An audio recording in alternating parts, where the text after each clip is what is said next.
FreeMMOStation.com.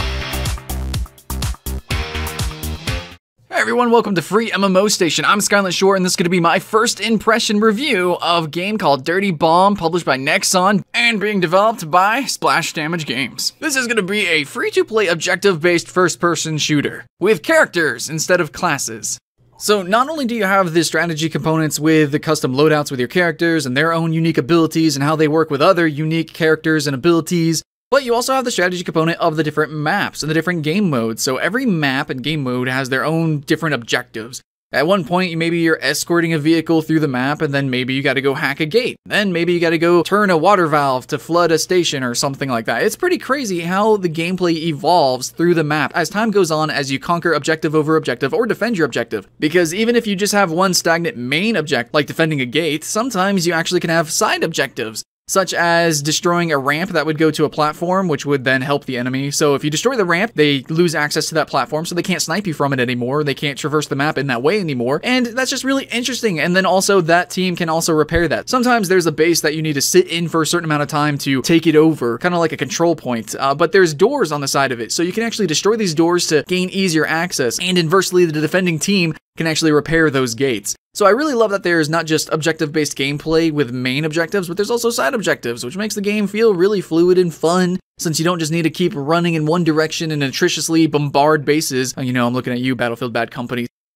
So you guys came for a first impression, you came for my review, I'm gonna give it to you right now. Cold hard truth. I don't think the game is really optimized. I think it runs kind of poorly. I have a GTX 970, it's an expensive card, and this game should probably be running at 60 FPS minimum, and it doesn't.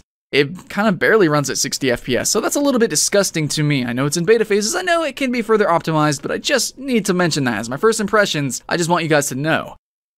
Despite the game taking a really heavy toll on big machines, it actually doesn't look as great as it should. However, the game does have a really kind of unique art style. I really do like the maps. I think they're designed very, very well. And I think the characters are also pretty interesting, despite the fact that you're not going to have the sort of robust impact that you would in a MOBA, where the characters have very defining skills and such. In this game, most of the combat, you know, is shooting. A lot of these abilities are just switching to a different kind of weapon, like a minigun. You're not going to have a huge plethora of different kind of abilities for any single character. The game is still a shooter at heart, and despite, you know, the shooting mechanics not being that great, I think all of the systems in place, you know, all the strategy, the objective-based gameplay, and the fact that it is a shooter, you know. So all of the little elements of the game put together make a really unique experience, especially for being a free-to-play game.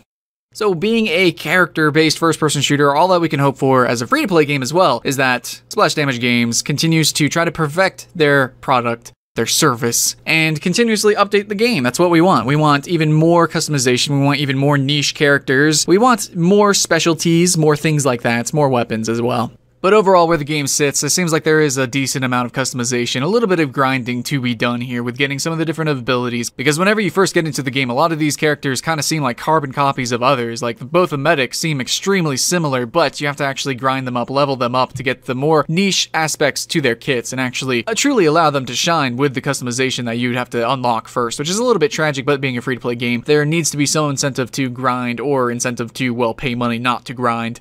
I don't think it's going to be a pay-to-win game by any means. It seems like it's going to be well done with different skins, especially being character-based. We can do a lot with different kind of skins, so hopefully that's going to be the case. However, I can't comment on if that will truly be the case or not. Honestly, I think time's going to have to tell if the optimization issues are going to be fixed, if the shooting mechanics are going to be tightened up, if we're going to get more characters, if there's going to be more customization. All in all, I think the game is a worthy package of being a free-to-play game, and especially so, I'd be really excited if this came out around the generation of Blacklight Retribution or Tribes Ascend, but right now, as it stands, I'm not too excited. I'm a little bit on the fence if I'm actually going to play this game consistently or not. It seems like a fun game to play with friends, you know, especially being objective-based and character-based. It seems like there's a lot of strategy with it, but in the end, beta is beta, and feedback like this is what makes the game better, and I think in the end, it has a huge amount of potential, so hopefully this one succeeds. I was a little bit saddened by Tribes Ascend and Blacklight Retributions dying out, and I want this game to succeed very much. So even though there's a lot of negative commentary in this first impression, I want you guys to know that I'm excited for the game, and I probably will be playing it. So thanks for watching the first impression. I'm Skylant Shore with FreeMMOStation, and if I end up playing this game, I will upload footage on my personal channel, Skylant Games. And if you guys want to play with me, hey, my in-game name is Skylant Shore, no space, for Steam. It'd honestly be a pleasure to play with you guys. So thanks for watching, everyone, and see you later.